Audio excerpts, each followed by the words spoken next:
com o CVV. Nós vamos ouvir você, compartilhe com o CVV. E agora, o que vou fazer? Compartilhe com o CVV. Nós vamos ouvir você, compartilhe com o CVV. E agora, o que vou fazer? Compartilhe.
Olá, muito boa tarde, estamos entrando ao vivo aqui direto dos estúdios da TV Com, compartilhe com o CVV e hoje, Braços Jovens.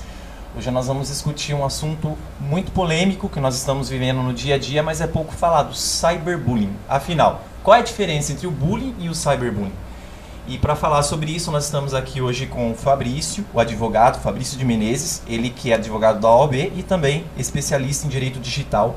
Muito boa tarde, seja bem-vindo, Fabrício. A Priscila Dantas de Costa, que é psicóloga, clínica e psicanalista, ela que trabalha com crianças, adolescentes e adultos. Seja bem-vinda, Priscila. Obrigada. E o nosso querido de sempre, o apresentador Húngaro. Obrigado. Está sempre em casa, Húngaro. Afinal de contas, qual é a diferença entre o bullying e o cyberbullying? Priscila, os efeitos do bullying e cyberbullying seriam os mesmos? Em teoria, sim. A única diferença entre os dois é que o cyberbullying se aplica muito nas redes sociais, né? Tem todo o apelo para a internet. E o bullying já não, ele ficaria numa região, digamos, intramuros, porque ele acontece muito mais na escola, e algumas vezes que os jovens se encontram fora da escola, sim, mas o apelo maior é do cyberbullying porque ele acontece na internet. Então a gente pode dizer até que ele teria mais impacto, porque ele tem um alcance maior também. Entendi. Assim, a pessoa que ela faz o cyberbullying, ela não tem noção do que ela está fazendo ou a intenção é realmente massacrar a vítima? É um pouco complicado quando a gente começa a falar do que seria o agressor, porque nós não temos noção muito da realidade dessas pessoas. São pessoas que costumam passar por violência em casa, às vezes eles têm um contexto social um pouco complicado e a gente sabe que violência às vezes pode gerar violência. Então, essas pessoas acabam se envolvendo com isso, talvez sem pensar um pouco na vítima, sim, porque ele precisa se usar e se valer dessa vítima para realizar os atos de cyberbullying. Então, a gente pode pensar que o agressor, de certa forma, quando ele se envolve com isso, ele talvez seja uma pessoa tão insegura quanto a vítima. Entendi. E uma pergunta agora para o Fabrício, advogado. Como que a legislação define o cyberbullying?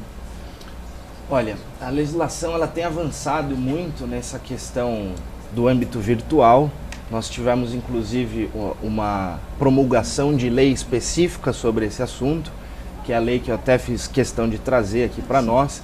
É a Lei 13.185 de 2015. Ela define o programa de combate à intimidação sistemática, que é esse o termo que o nosso direito utiliza, chamado bullying em todo o território nacional.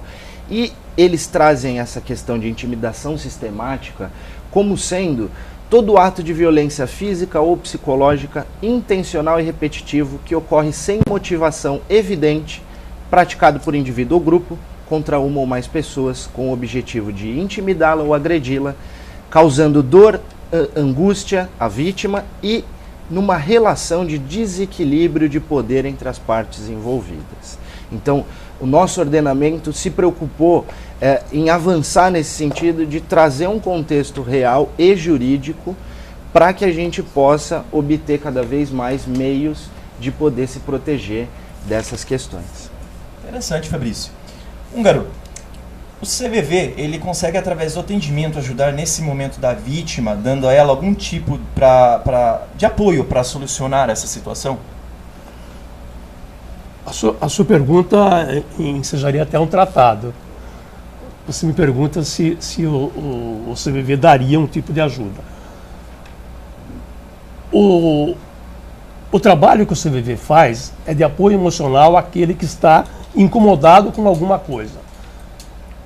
E, naturalmente, se houver alguém que assim esteja e queira falar disso que ele está sentindo, e ele ligar no CVV, ele vai ter o acolhimento por parte do voluntário que está lá, para que ele possa falar daquilo que ele está sentindo e, naturalmente, o CVV acredita que, falando daquilo que o incomoda, ele se sinta aliviado. Sim, tem uma pergunta que eu estou muito ansioso para te fazer. É possível um jovem, um adolescente que esteja passando por isso, pensar em suicídio? Esse assunto de cyberbullying seria ao ponto da pessoa pensar nisso? Talvez a Priscila pudesse responder essa pergunta com muito mais propriedade do que eu. Mas sem sombra de dúvida, qualquer situação desta, como inclusive a Priscila definiu muito bem na abertura do programa, pode levar a pessoa a pensar em suicídio, porque ele está de tal modo agredido que ele vai pensar nisso como saída para a dor que ele está sentindo. É possível, sim. Sim, Priscila, então eu repasso a pergunta para você. Você acha que é possível? Sim. Inclusive, se a gente colocar em consequências, talvez seja muito parecido com bullying, né? Porque geram respostas ansiosas, de depressão. E lógico que a pessoa pode vir a pensar assim no suicídio, talvez como uma saída para isso, porque é um pouco complicado realmente você passar por um assédio e pensando no alcance maior do cyberbullying, é um assédio muito grande. Enquanto na escola você consegue, de certa forma, se prevenir de situações que poderiam ocasionar o bullying, né? O intervalo, o momento que você estaria sozinho com um colega, o cyberbullying ele é imprevisível. Você não sabe quando que vai acontecer e o alcance disso. Entendi. E devolvendo uma pergunta, fazendo mais uma pergunta para você. O agressor que pratica o cyberbullying, no fundo, ele pode ser covarde por não ter coragem de fazer o bullying pessoalmente, o famoso bullying, e recorre a redes sociais para não se expor? Olha, é também uma questão delicada, porque às vezes ele se expõe quando ele utiliza o próprio perfil dele, e ele pode não se expor utilizando um perfil fake. Ele pode estar fugindo de uma situação e, né, como eu falei, aumentar a audiência porque isso gera curtidas, as pessoas vão visualizar e podem salvar. E ele também pode se expor, mas ele tem uma oportunidade maior de não se expor, sim, e diferente do bullying que acontece pessoalmente, porque você está mostrando a sua cara, né? Sim. Fabrício, existe uma lei específica que trata desse assunto de cyberbullying? Existe, e é justamente essa que no começo eu já cheguei a comentar pra gente, que é a 13.185 de 2015, e por que ela também trata do cyberbullying, né? Vamos ser específico nesse ponto. A gente tem o parágrafo único do artigo 2º dessa lei, que fala: a intimidação sistemática na rede mundial de computadores, entre parênteses, cyberbullying, quando se usarem os instrumentos que lhes são próprios para depreciar, incitar a violência, adulterar fotos e dados pessoais com o intuito de criar meios de constrangimento psicossocial. Diante disso, fica claro que o mesmo desmembramento que a nossa psicóloga já comentou aqui na vida real, que é o bullying, ele se transforma em cyberbullying somente com a mudança do meio com que isso se pratica. Então a nossa legislação, de fato, ela tem essa legislação específica que prevê e vem fazer o controle. E com a relação que a nossa doutora também comentou do suicídio, a legislação ela também vai tratar tanto de você induzir alguém ao suicídio, quanto da pessoa de tanto sofrimento causar, né, o suicídio. Então a gente tem essa dupla proteção que a legislação, por óbvio, protege e tem sanções gravíssimas para isso. Entendi. E assim, existe alguma maneira, uma possibilidade de ser descoberto da onde vem, da onde deu origem a esse cyberbullying? Quem começou, para que possa ser feito todo esse processo? Totalmente. Aí a gente vai entrar numa outra esfera da nossa legislação, que é o Marco Civil da Internet, que muito recentemente, aí nos últimos 2, 3 anos, tem se falado muito, tá? Nós temos meios de se obter caminhos que nós dizemos para descobrir quem foi que fez. Como a gente faz isso? Diretamente com os provedores de acesso, os provedores de conexão, de conteúdo, os próprios sites, os meios de comunicação, ok? Aplicativos. Como fazemos isso?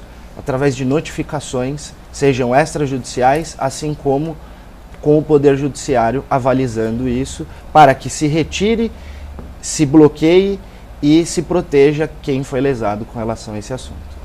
Entendi. Húngaro, o CVV, ele recebe bastante tipo de situações como essa hoje em dia entre os adolescentes? Leandro, eu atendo, sou voluntário do CVV e atendo notadamente no telefone e faço atendimento por e-mail também. O CVV não faz estatística dos assuntos que são tratados e também não faz estatística de idade, só faz estatística dos atendimentos que nós fazemos. Também, um dos pilares do CVV é a garantia do sigilo e do anonimato daquele que liga lá. Então, eu posso dizer da minha experiência e o que eu, conversando com os colegas que atendem por chat, falam. No telefone, a predominância é de pessoas de maior idade. No e-mail, é de jovem, predominantemente jovem, e no chat também é jovem. E os assuntos que são tratados são todos, inclusive bullying. Entendi. É possível, você que já tem uma certa experiência, né, uma bagagem de CVV, você conseguir detectar que a pessoa está sofrendo por um cyberbullying sem que ela fale isso com você? Normalmente quem liga para o CVV, ele liga para falar de uma coisa que o está afligindo. E na medida em que ele vai falando, ele vai pôr para fora essa questão que está incomodando, que é o cyberbullying. Mas se ele ficar totalmente fechado e não der sinais, não há como fazer essa adivinhação. Mas como ele liga para falar daquilo que está incomodando, ele fatalmente vai desnudar isso e ter o acolhimento para falar daquilo que está o incomodando. Entendi. Bom, nós estamos discutindo hoje sobre cyberbullying aqui no programa, você que ligou agora, com o Fabrício, que é advogado, a Priscila, que é a psicanalista, psicóloga, e o Húngaro, sempre o apresentador do CVV. Eu queria fazer uma pergunta agora para você, Priscila. A maior intenção do agressor é perturbar a vítima ou se faz com prazer, querendo chamar a atenção para si, ridicularizando a vítima? A intenção é ridicularizar mesmo, ou será que no fundo ele tem alguma coisa que ele precisa, né, se tratar? Eu acredito que o cyberbullying, na verdade, ele pode ser, sim, de uma certa maneira, um pedido de ajuda também do agressor. Porque, como eu já havia falado, a gente não sabe, porque normalmente quem chega pra gente são vítimas. Nós não sabemos como que é esse agressor. E como eu já havia falado sobre a questão da violência, a violência reproduz a violência, ela é uma forma de resposta a alguma coisa que pode estar acontecendo com essa pessoa. E, lógico, ele precisa desse viés mais sádico para demonstrar esse sofrimento dele, e ele escolhe, digamos, perfis mais claros de vítimas, que são as pessoas que têm maior dificuldade de se abrir, maior dificuldade de se expor, que estão em poucas condições de responder a essa agressão. Entendi, é exatamente isso que eu ia te perguntar depois, mas aproveitando que você já falou, qual seria o principal, a pessoa que é mais vítima do cyberbullying? Existe um perfil para isso? Tem um perfil porque a gente pensa em pessoas que não podem responder a essa agressão à altura. Esse seria o perfil de uma vítima, porque daí é mais fácil você fazer essa agressão.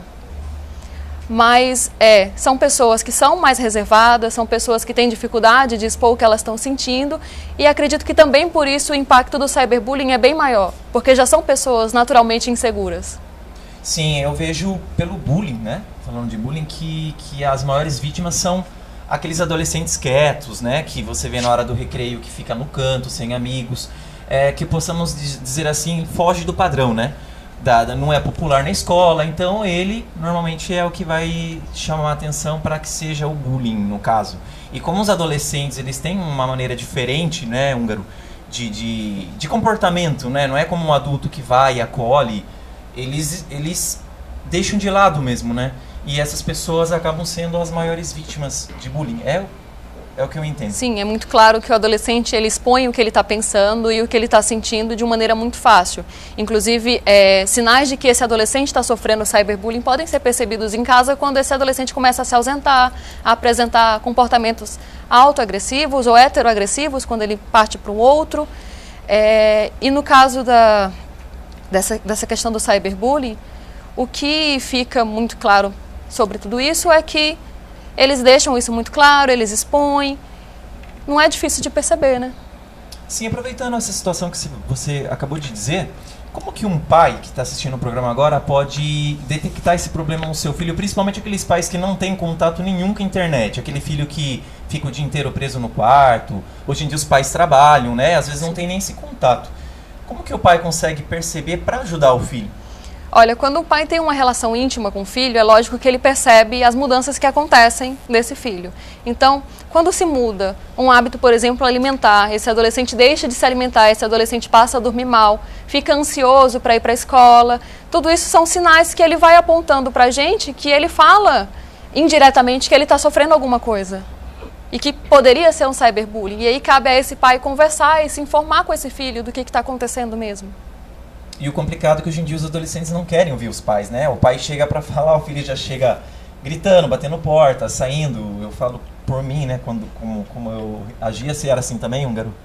Acho que não. Da sua adolescência? Ouvi meus pais.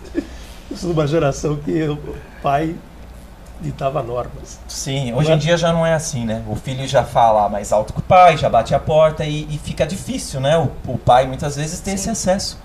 Ou até mesmo esse conhecimento para saber como que ele vai fazer para ajudar o seu filho. E o que o CVV mais prega, né, Húngaro, é a escuta, é o fato da família conversar. Muitas vezes, quando os pais podem orientar um filho, ele não vai passar por isso, por uma ajuda, talvez, ou por estar com aquele acompanhamento dos pais, não é? Exatamente. É uma coisa muito interessante. Em março, o CVV fez 55 anos de existência. Maravilha. Eu costumo dizer que o que deveria ser um motivo de comemoração é um motivo de reflexão. Porque como uma entidade que se dispõe a ouvir quem não tem para quem falar, sobrevive tanto tempo. Isso é uma mostra de que nós precisamos acordar, e isso vem ao encontro da pergunta que você fez para a Priscila. Por que o filho não tem abertura para falar com os pais? Que o primeiro lugar onde ele deveria se sentir acolhido é na família. E isso transpõe para a sociedade em todos os níveis e acaba justificando a existência de uma entidade por 55 anos. Que é exatamente a diferença a sua pergunta, né? O CVV oferece exatamente o que as pessoas e os filhos não encontram em casa e no relacionamento com os amigos, enfim, no seu círculo de amizades. O que eu vejo, né, o que eu sinto entre os adolescentes é exatamente isso. É muito difícil você ver um adolescente que tenha uma certa amizade com os pais, porque ele acha careta, ou que ele não quer muitas vezes trazer a preocupação para dentro de casa, então ele acaba escondendo algumas situações, ou não quer que seu pai e sua mãe critiquem. Eu falo por mim, porque eu passei por isso. Sabe, você quer fazer tal coisa e você sabe que seu pai e sua mãe não vai gostar, então você esconde. Então o seu círculo de amigos acaba virando... Os seus amigos conhecem mais você do que os seus próprios pais. É mais ou menos isso que acontece, né? Eu acho que é isso que acontece também com o cyberbullying. Muitas vezes eles deixam de se expor diretamente porque é uma situação que você tem medo de ser banalizado e ridicularizado por uma coisa que você já está sofrendo. É complicado o que passa na cabeça dele, né, do adolescente, porque ele já está sofrendo e também ele não quer passar isso para os pais. Muitas vezes tem aquele pai bruto, né, que vai acabar, na cabeça dele o pai vai estar contra ele. Nossa, meu filho passando por isso, é uma vergonha para os pais talvez. na cabeça dele, né? Então é uma coisa muito complicada, né? Muito complexo. É o mundo que você vê no dia a dia, toda essa situação. Sim. Posso fazer uma pergunta? Fica à vontade, Doutor, o programa é seu, Húngaro. muito obrigado. Você é de casa. Por favor. Embora o cyberbullying e o bullying sejam a mesma coisa para quem recebe, eu gostaria de fazer uma pergunta para você esclarecer aos telespectadores. Aquela brincadeira inconsequente, notadamente, para exemplificar bem, para ficar claro, que existe nos recreios, ela não é deliberada, mas é uma brincadeira que, para a pessoa fragilizada, é o bullying propriamente dito. Existe diferenciação de pena na legislação para esse tipo no cyberbullying? Sim, Húngaro. Ó, a legislação ela tem avançado nesse sentido também de aplicar penas mais severas quando a gente tratar do cyberbullying, ou seja, de meios que multipliquem o número de pessoas que podem ter acesso a esse tipo de informação. E o que vocês estavam comentando aqui, que é muito importante, através do cyberbullying fica muito permanente a situação que esse jovem está vivendo, né? Porque ele não fica só restrito à escola, ele sai, ele está ali no ônibus, ou está indo para casa, ou está em outro evento, e com grupos de WhatsApp, de celular hoje em dia, é muito comum o compartilhamento muito rápido desses assuntos, né? Mas sim, a lei tem avançado nesse sentido de você ter previsão de aplicação de pena, e vale ressaltar que é muito importante, eu sempre comento isso, mas eu sou menor de idade, eu não tenho nenhum tipo de punição. Tem sim, tá? O Estatuto da Criança e do Adolescente prevê isso, punido como ato infracional, tá? A própria doutora depois pode também comentar como funciona isso, e os pais também podem ser responsabilizados civilmente através de indenização para a família e até para a própria vítima ou ofendido, né? Entendi, obrigado. Interessante. Bom, nós vamos para um rápido intervalo comercial. Não sai daí, o assunto está muito bacana, muito polêmico. Daqui a pouquinho a gente volta. Ouvi você, compartilhe com o CVV. E agora, o que vou fazer? Algumas colegas falaram, olha, vai lá e se inscreve, vai receber o Bolsa Família. Eu tive esse suporte, né, até eu me capacitar como guia de turismo. Eu falei, bom, agora eu já tenho uma profissão, eu já estou andando com as próprias pernas. O Bolsa Família permitiu que milhares de brasileiros tivessem a oportunidade de se preparar para o mercado de trabalho e continua permitindo que mais brasileiros cresçam. O Brasil não vai parar.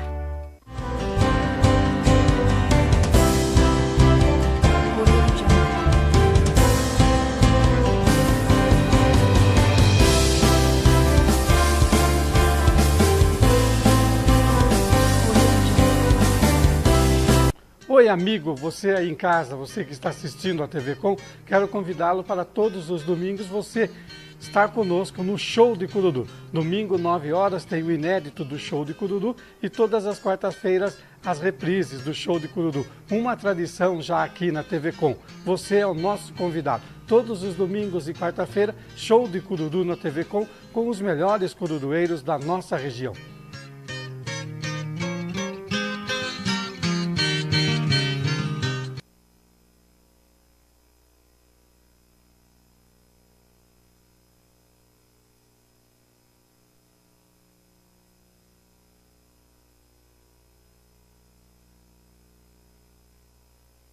Eu sou mulher, sou mãe, sou filha, sou trabalhadora.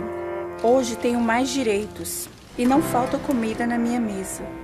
Meus filhos crescem mais fortes e estão cada vez melhor na escola.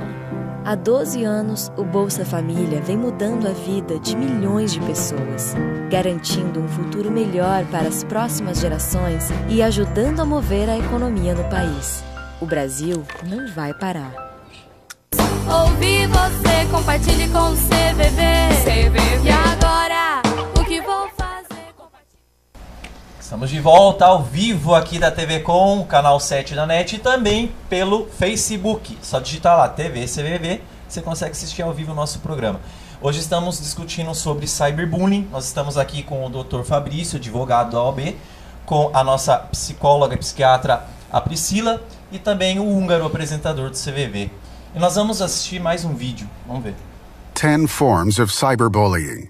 Cyberbullying is a worldwide problem that's growing fast.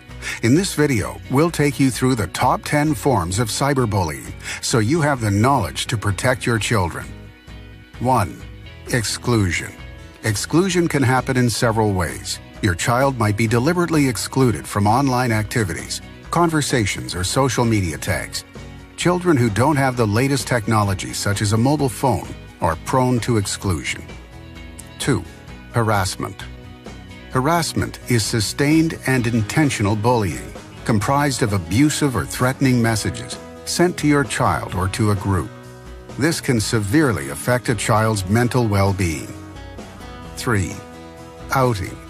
Outing is the act of publicly humiliating a child or group through the online posting of private or embarrassing information without consent. Even reading your child's messages on their mobile phone out loud can be considered a form of outing. Bom, estamos de volta aí. E a gente estava agora conversando aqui durante o vídeo, uma coisa bem interessante que o doutor falou. Fabrício, eu nem sabia disso. Além do cyberbullying, tem uma outra coisa que é o stalking. O que seria isso? É aquela modalidade de perseguidores, né, que nós falamos, né, na verdade. Que são pessoas que ficam nas redes sociais aí, escolhem pessoas determinadas e ficam, de fato, perseguindo essas pessoas para saber onde elas fazem check-in, onde elas frequentam, quais os lugares e atividades que elas mais costumam fazer, e por aí vai. E é importante um gancho aqui que eu aproveito, complementando a resposta que eu dei pro Húngaro, a gente tem uma divisão de cyberbullying e cyberstalking no que diz a legislação. No cyberbullying nada mais é, querendo ou não, do que um crime contra a honra, tá? Então a gente vai falar de injúria, calúnia e difamação. O Código Penal, como eu estava dizendo para ele, define o aumento de pena para quando o crime for praticado na presença de várias pessoas ou por meio que facilite essa divulgação. É aí onde entra a internet, é aí onde entra o mundo virtual.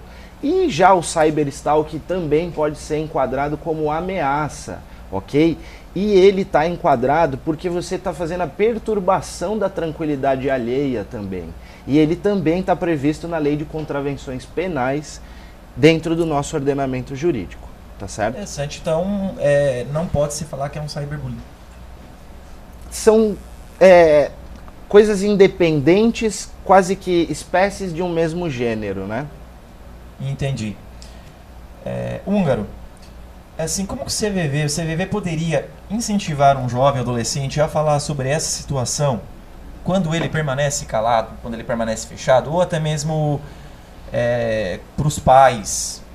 Teria como, será, cutucar de uma maneira que possa aflorar isso, né?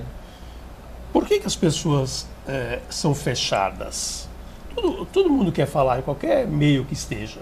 Por que ela não se abre? Porque ela não se sente acolhida para tanto. Se ela não se abre com os pais, se ela não se abre com o seu círculo de amigos, seguramente é porque ela não se sente acolhida, ela não se sente à vontade para falar daquilo que a incomoda nesse círculo, que é exatamente o que o CVV faz. Quantas vezes eu já ouvi, você provavelmente já ouviu também, eu contei coisas para você que eu não conto nem para o meu psicólogo. Por quê? Porque o CVV... É verdade. O CVV acolhe, ele dá acolhimento e na medida em que a pessoa percebe que está sendo tratada com confiança, com respeito, sem julgamento, ela ganha confiança e passa a falar. Então, o que se pode fazer, o que se deve fazer sempre, em toda situação, é acolher quem quer falar. Qualquer pessoa que está emocionalmente fragilizado precisa de alguém que a acolha. É isso que o CVV faz. Sim. O que deu para sentir aqui hoje que o agressor ele é tão vítima quanto a vítima, né? O agressor ele tá com um problema também, ele precisa de ajuda, né? Porque isso não é uma situação normal de se fazer com uma pessoa, né? Você acha, Húngaro, que se um agressor hoje ligar no CVV e falar sobre a situação, o que ele está fazendo, ele consegue mudar essa situação? Então, por tudo que já foi falado nesse programa aqui, nós já vimos que existe o agressor que precisa ser ouvido. A Priscila disse isso com muita propriedade. Existe aquele que faz deliberadamente e existe aquele que está fazendo e está incomodado com aquilo que ele está fazendo. Ele alguma coisa diz para ele mesmo que ele não está bem fazendo aquilo. Esse vai procurar o CVV e vai ser acolhido pelo CVV.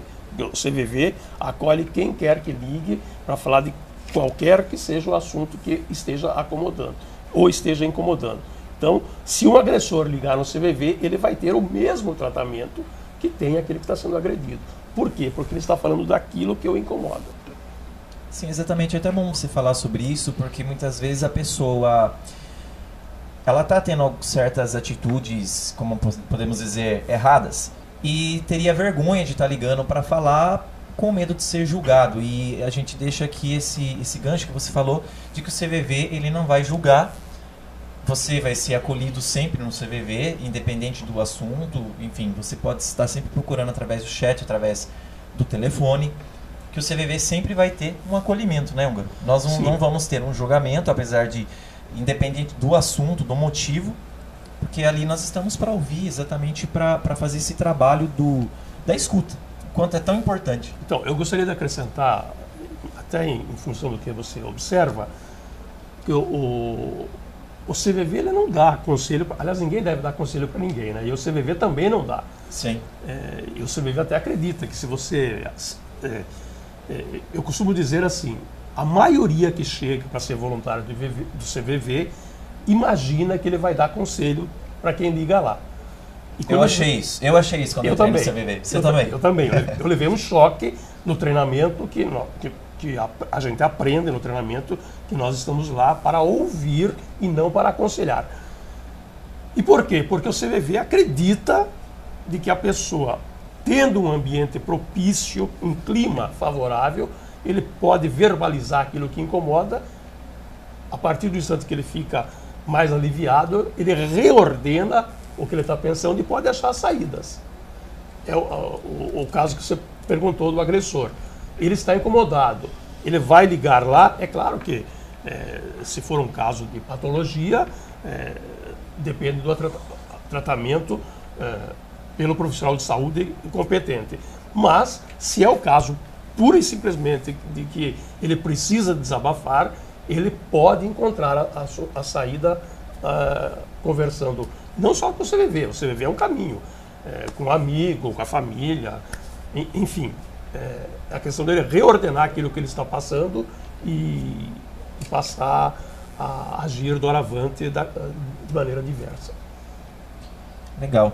Priscila, você como psicóloga, psiquiatra, você conhece o CVV? Eu queria, assim, surgiu uma curiosidade. O que você acha do CVV? Quando uma pessoa te procura, você é a favor de não dar conselhos ou você acaba aconselhando os seus pacientes? Não, meu trabalho como psicóloga, ele se exime de qualquer forma de julgamento e a gente também não dá conselho. Como psicóloga e psicanalista, a gente trabalha muito com a ferramenta da escuta, então a gente é muito mais passivo, digamos assim, de receber aquele sofrimento, aquela queixa, do que esse trabalho de se impor e colocar alguma coisa que, na verdade, seria do meu desejo e não do desejo daquela pessoa. Exatamente.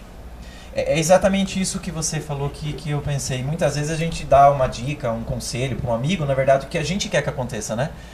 E às vezes é o que a pessoa está desejando que aconteça e muitas vezes, por trás daquilo, a pessoa vai se favorecer com algum tipo de situação. Como, por exemplo, acontece muito entre os jovens, quando um jovem está namorando, ele acaba se afastando do grupo. Então, muitas vezes o grupo ele faz a cabeça daquele amigo para terminar, para estarem juntos. Então, as pessoas elas vão buscar mais o interesse delas, muitas vezes, do que o interesse do amigo. Então, realmente está mais que provado que se conselho fosse bom, ele seria vendido, né? Não seria dado. Então, a melhor coisa é fazer a pessoa enxergar dentro dela mesma os seu válvula de escape e a solução para o problema lá em húngaro. Porque é exatamente isso que o CVV faz, né? Sim. É a pessoa ter aquele alívio e encontrar nela mesmo.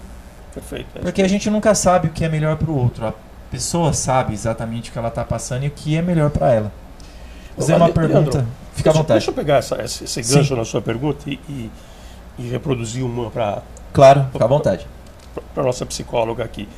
Esse exemplo que ele fala aí, tinha um grupo que se reunia frequentemente, um componente começa a namorar e se exclui, o exemplo dele. E aí o grupo começa a fazer pressão sobre ele. Isso é um bullying. Sim, isso é uma forma de bullying, porque você está excluindo um outro e você está fazendo isso deliberadamente. Isso é uma coisa que caracteriza o bullying. Perfeito. E se for feito pelo meio virtual, caracteriza-se o site. Tem, é o gravamento. Legal. Fabrício, assim, não é raro descobrir que a origem do cyberbullying muitas vezes vem num ambiente escolar, entre os adolescentes. Qual é então o papel da escola no trato desse assunto com o cyberbullying? Muito boa essa pergunta que você fez, porque até então, até 2015, a gente não tinha nenhum tipo de previsão nesse sentido.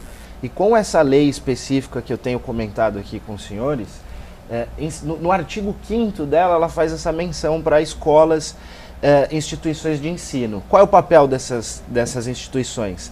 Assegurar meios e medidas de conscientização que estimulem o discernimento desses jovens, seja através de dinâmicas, da participação inclusive de psicólogos, através de palestras, para que, através da prevenção, você também caminhe com meios de diagnóstico e combate a essas ações. Então, no artigo 5º dessa lei, ela faz essa menção de solicitar que as instituições de ensino, as escolas, trabalhem junto, tanto conosco quanto com os profissionais da área de saúde e os profissionais da área de educação, num trabalho coeso no sentido de proteção dos jovens. Interessante. Fabrício, eu já fiz uma pergunta mais ou menos parecida para a Priscila, mas como os pais devem proceder quando seus filhos sofrem esse tipo de assédio? No mesmo caminho dessa resposta anterior, né? Estimulando a conversa, estimulando o discernimento desse jovem para que, às vezes, quem está vivendo uma situação dessa tem um ponto de vista e quem está de fora consegue ter outros ponto de vista que pode trazer uma solução mais eficaz, né? Então, os pais, eles devem buscar meios de se comunicar com as escolas, com as instituições, para identificar uma maneira de resolver isso e, caso não consiga, e a gente no meio jurídico fala extrajudicialmente, por óbvio que deve procurar as autoridades judiciais competentes. E aqui no caso, quando a gente vem falar de cyberbullying, é importante frisar que a nossa sociedade também brilhantemente avançou no sentido de instituir delegacias de polícia especializadas nesses assuntos. São as delegacias especializadas em crimes eletrônicos ou crimes digitais, como preferir. Os pais podem buscar essas delegacias que vão inclusive dar orientação e direcionamento para melhor conduta a ser tomada. Nossa, muito interessante, hein? Priscila, você já respondeu essa pergunta, mas eu quero aprofundá-la. Antigamente, tem até uma mensagem rodando na internet sobre isso, que os pais perdiam os filhos para a rua e hoje eles perdem para o quarto. Sim. Tem um filme chamado Confiar, não sei se você já assistiu, é um filme que quando eu assisti mexeu muito comigo, uma família muito bem estruturada e a filha ela é cooptada por um pedófilo pela internet. O que você diria para os pais para esse filho que está predominantemente no quarto? É um hábito dele, ele não mudou o hábito normal dele. A vida inteira ele foi retraído e fica no quarto. Como acompanhar o que ele está fazendo? E eventualmente até o cyberbullying. Olha, a relação pai-filho, ela diz muito respeito a uma cumplicidade. Então, se essa cumplicidade não está acontecendo, é difícil esse acesso a esse jovem, porque às vezes mesmo ele no quarto, pode haver uma comunicação. E quando ele está no quarto e essa comunicação não existe, os pais também não olham, é muito difícil que exista, né, uma troca, uma parceria. Seria interessante, sim, uma certa vigilância sobre o que está acontecendo, né, nesse acesso à internet. Pensa-se que hoje em dia a gente é muito mais estético do que ético. Então, consumo acelerado, desenvolvimento de novas tecnologias e mais necessidade de consumo, os jovens acabam se prendendo muito a muita informação acontecendo e não tem como parar, cada vez mais você quer consumir, mesmo que seja consumo de informação. E aí, cabe aos pais dosar um pouco o que está acontecendo, o que esse jovem está acessando, às vezes até acessar com esse jovem, indicar páginas, olha, eu vi isso daqui, é interessante. E hoje em dia isso, na verdade, não acontece, né? É muito comum uma família dar um aparelho eletrônico para um adolescente, às vezes para uma criança, e se sair disso, para, não sei, se eximir de algum trabalho, para evitar entrar em contato com questões que às vezes são dos próprios pais também. Às vezes até para ter sossego, né? Sim. Bem. Interessante. Aproveitando, fazer uma pergunta para você, Priscila. A maior intenção do agressor é perturbar a vítima e ela faz querendo chamar a atenção para si. Normalmente a gente já falou um pouco sobre isso hoje aqui, mas o maior foco do agressor é chamar a atenção para si, para fazer, por exemplo, o valentão, o popular da escola, que sempre é comum ele fazer isso com aquele coitadinho, o bonzinho que fica lá no canto sem conversar com ninguém, igual nós estávamos conversando no intervalo. A maior intenção do agressor seria chamar a atenção para si ou realmente ridicularizar a vítima? Olha, se nós levarmos em consideração a premissa do anonimato, do cyberbullying, né, da possibilidade desse anonimato, não seria ele chamar a atenção para ele. Né? Inclusive tem relatos de professores, não só de adolescentes, que passam por isso, e às vezes são alunos que fazem, e não se tem como se sair, porque você não sabe quem que está fazendo, e você não tem acesso à informação de que você poderia buscar, né? Quem que é esse agressor, o que está acontecendo, porque às vezes mesmo fake você consegue rastrear quem que fez isso. Sim, aproveitando, é bem interessante que eu já ia te fazer essa pergunta. A maior parte do cyberbullying, ela é entre os adolescentes, né? Existe cyberbullying entre os adultos também? Há casos? Há casos de cyberbullying entre adultos também. Adultos que sofrem. Nós não sabemos quem que pratica. Pelo menos nunca me chegou alguém, né, que fala que direcionou isso para alguém. Eu já vi relatos de alunos falando que isso aconteceu com professores, já ouvi relatos de professores falando que isso aconteceu com eles. Interessante. É que no caso, uma pessoa mais adulta, ela vai saber lidar melhor com essa situação, talvez, né? Às vezes não. Às vezes ela está no mesmo perfil do que seria uma vítima. É tão fechado quanto, e às vezes o que seria uma crítica e uma brincadeira de mau gosto pode ser tão pesado quanto para um adolescente. A gente não sabe como que a pessoa, a vítima, vai receber essas informações que estão chegando. Sim. Sim, interessante. Fabrício, tem uma maneira de descobrir exatamente, acho que eu já até perguntei isso para você, mas de outra maneira, uma maneira de descobrir de onde veio a origem desse ataque via digital? Com certeza. Quando a gente vai falar de internet no Brasil, a gente tem que entender que todas as empresas que trabalham nesse nicho de mercado, elas têm deveres, principalmente com relação ao Marco Civil da Internet. Então, nós sim conseguimos fazer a rastreabilidade dessas informações através dos registros de conexão e de navegação dos usuários de qualquer aplicativo, de qualquer site. Como que isso funciona? Se eu tenho um site que publicou determinado vídeo ofensivo à minha pessoa, o que eu devo fazer? Notificar esse site, aplicativo, informando que tem esse conteúdo que acaba me ofendendo. A gente vai conseguir com os registros de conexão, de navegação, os dados importantíssimo dizer, de IP, que é o RG, né, da pessoa física no mundo virtual, e principalmente o caminho de navegação, hora de navegação, em que site ele saiu, entrou e para qual ele foi, e isso acaba criando uma forma de rastreabilidade na qual você consegue localizar o agressor facilmente, e é muito importante que a gente tem visto isso muito acontecer, principalmente nos últimos 12 meses no nosso país. É interessante porque você pode ver então que a internet não é uma, como eu posso dizer, Terra ela não sem é lei. secreta, né? Nenhuma Tudo terra que sem você lei, né? faz, as pessoas podem descobrir.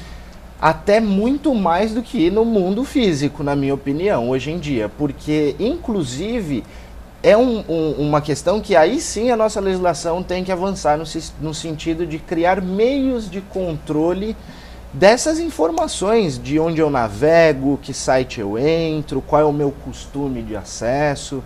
Então, tenho muita confiança de que nos próximos anos aí, muito rapidamente, a gente também vai ter esse controle. Sim, aproveitando esse gancho, Húngaro, me surgiu uma pergunta aqui para o CVV. O CVV, ele é 100%, a pessoa liga e ela fica 100% anônima, fugiu essa palavra. Mas se há um caso de uma polícia, não sei se já aconteceu isso, ligar no CVV para um fato, não sei, um processo, enfim, qualquer coisa que seja para ajudar a família, existe a possibilidade do CVV ou até mesmo da companhia telefônica estar rastreando ou pegando a conversa que houve, ou também pela internet através do chat? Você veja, o nosso telefone nem BINA tem. Sim. Porque é para garantir o sigilo da pessoa. Como o Dr. Fabrício disse, a internet hoje permite rastrear, e a doutora Priscila também o disse, permite rastrear. Eu desconheço que tenha havido alguma vez um caso desse nos modos que você me pergunta. Sim. Mas o que é importante frisar em cima da sua observação, Leandro, é que a pessoa que liga para o CVV, o objetivo dela é aliviar-se daquilo que ele está sentindo.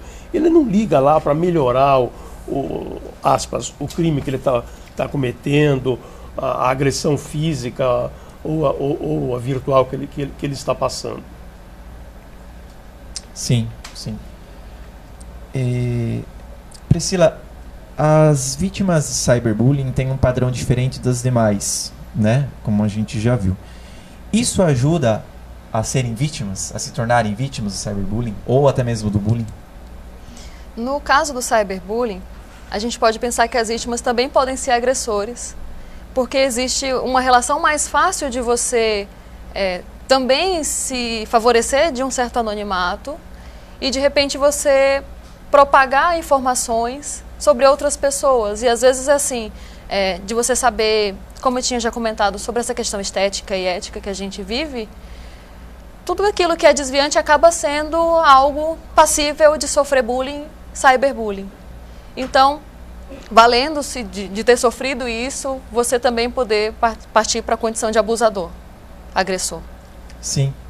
E assim, tem alguma coisa que você poderia falar para o telespectador, no modo de alertar para ele não vir a ser uma vítima? Um comportamento que ele possa estar mudando, para não passar por isso? A gente deveria pensar em protagonismo, né? Porque se a gente está falando de pessoas que sofrem disso e que acabam se fechando, a gente deveria pensar que essas pessoas deveriam se apropriar mais e conquistar espaço e denunciar e procurar os direitos delas. Entendi. Nós temos mais um vídeo para rodar para falar sobre cyberbullying. Vamos dar uma olhada aí.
Bem interessante esse vídeo. Fabrício, nós vimos ali que existe uma porcentagem de adolescentes, jovens que passam por isso. A estatística está correta? Mais ou menos aquilo mesmo? É daí para mais, viu? Sim. Ela é bem alta, é bem corriqueiro esse tipo de insultos e agressões entre eles. E como a gente acompanhou no vídeo, não precisa necessariamente ser para expor ao ridículo frente a outros, né? Essa agressão pode ser individualizada, né? E a pessoa acaba não transmitindo isso para ninguém e trazendo sérios transtornos aí, como a gente acompanhou no vídeo. Tá legal. E só para finalizar, Priscila, ou também para você, não sei qual seria o correto, para essa pergunta, não existe uma classe social para isso. Pode acontecer com uma pessoa de classe média alta, não é? No caso do cyberbullying, todos que tiverem acesso à internet. É um possível agressor ou vítima, como foi muito bem dito pela doutora. Que ficou claro exatamente que o cyberbullying nada mais é que um bullying virtual. Gente, estamos ao vivo, falta apenas 3 minutos, infelizmente, está acabando o programa. Muito obrigado, Fabrício, pela sua presença. Eu que agradeço. Por ter deixado tudo muito claro para o telespectador. Eu que agradeço. Priscila, muito obrigado por estar aqui conosco hoje aqui no estúdio. Se você quiser falar mais alguma coisa. Eu agradeço vocês pelo convite e eu também reforço a minha mensagem anterior de que as vítimas deveriam se apropriar mais. A gente precisa gerar menos o processo de vitimização e mais um processo mais ativo de denúncia e de busca por informação e direito. Sim, que hoje em dia já está muito claro, né? A pessoa ela passa se ela quiser passar, né? Ela tem toda uma... E reforçando o que a doutora disse, no caso da parte jurídica, através da internet mesmo e dos mecanismos de busca, você tem acesso a todas essas informações que eu comentei de livre acesso e muito rapidamente. Então, vamos buscar o discernimento para evitar o sofrimento. Entendeu? Sim, muito obrigado. Húngaro, muito obrigado pela tua presença, foi uma honra. Aliás, parabéns pelo seu programa, Compartilhe com o CVV, você e o Alvarenga estão excelentes. Toda quinta-feira ao vivo, 5 horas da tarde. Muito obrigado por estar conosco, estar nos ajudando. E uma breve palavra para o telespectador aí. Fica muito claro, por conta do que o Fabrício disse, a Priscila disse, a importância, gostei do termo que a Priscila usa, apropriar-se disso.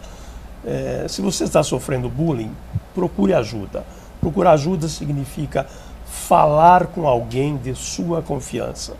Se você não tiver, uma das formas, como eu disse aqui, são os grupos de ajuda, o CVV. Ele está à disposição. Aproveitando para deixar o CVV, né? Para o telespectador que quiser estar ligando, sempre 141, o outro telefone, que é o 3232-4111 aqui em Sorocaba, e pela internet, www.cvv.org.br. Vai sempre ser muito bem acolhido. Sem dúvida. Muito obrigado, é um prazer, né, ouvir o Húngaro falando, o Alvarenga toda semana, é muito bom. E nós vamos encerrar aqui o programa. Muito obrigado por mais um dia estar aqui na edição Braços Jovens. Obrigado, TV Com, por estarmos aqui nesse horário, fazendo esse programa tão gostoso, tão diferente. Obrigado, CVV, por eu poder estar aqui à frente do Braços Jovens mais uma vez.